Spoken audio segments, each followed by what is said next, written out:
அமெரிக்காவில் ஒரு பெரிய செல்வந்தர் இருந்தார். அவருக்கு ஒரு அழகான மகள், குட்டி மகள் இருந்தார். அவர் அந்த மகளை அதிகமாக நேசித்தார். அந்த குட்டி மகள் என்னென்ன கேட்குறாங்களோ எல்லாத்தையும் வாங்கி கொடுப்பார்.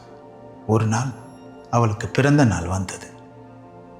அந்த பிறந்த நாள் பரிசாக ஒரு பெரிய மேன்ஷனை வாங்கி கொடுத்தார். அந்த மேன்ஷனில் எல்லா வசதிகளும் இருந்துச்சு. Private theatre, garden, swimming pool எல்லாமே இருந்தது. அந்த பிறந்த நாளுக்கு அவருடைய நண்பர்கள் எல்லாரையும் இன்வைட் பண்ணிட்டு இருந்தார். அந்த நண்பர்கள் எல்லாம் அந்த மேன்ஷனை சுற்றி பார்த்துட்டு மிகவும் பிரமிப்பாய், உன் மகளுக்கு இவ்வளோ பெரிய மேன்ஷனை வாங்கி கொடுத்துருக்கீங்க, ஆனால் அவ்வளோ சின்ன மகளாக இருக்கிறார். அதுக்கு அந்த செல்வந்தர் சொன்னார், அவள் சின்ன பொண்ணு தான், அவள் இதை எல்லாமே அனுபவிக்க முடியுமான்னு எனக்கு தெரியல. ஆனால் ஒரு நாள் அவள் இந்த மாளிகையை எனக்கு என் தகப்பன் எதற்காக வாங்கி கொடுத்தாரு நினைச்சு என்னுடைய அன்பை அவள் புரிந்து கொள்வார். ஆம் பிரியமானவர்களே, நம் தேவனும் அப்படிதான்.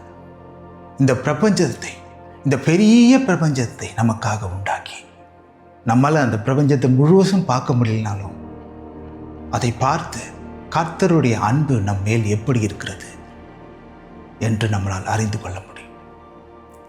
யோவான் 3:16 இப்படி சொல்கிறது, தேவன் தம்முடைய ஒரே பேரான குமாரனை விசுவாசிக்கிறவனேவனோ அவன் கெட்டு போகாமல் நித்திய ஜீவனை அடையும்படிக்கு அவரை தந்தருளி, இயேசு கிறிஸ்துவை தந்தருளி இவ்வளவாய் உலகத்தில் அன்பு கூர்ந்தார். ஆம், சிலுவை தேவனுடைய அன்பின் வெளிப்பாடு.